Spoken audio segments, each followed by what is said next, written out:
Estamos cruzando o aeroporto Santos Dumont e, por coincidência, nós vamos aqui na retaguarda do avião que vai decolando. Olha que legal, ele decola da pista do aeroporto Santos Dumont, Rio de Janeiro, e vai cruzando. Os passageiros da direita vão ver o Pão de Açúcar e os passageiros da esquerda vão ver os passageiros da direita vendo o Pão de Açúcar. É um visual sensacional. Agora nós estamos cruzando a Baía de Guanabara.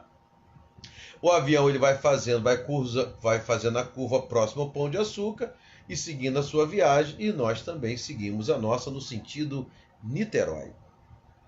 Uai, seu app de vídeos curtos.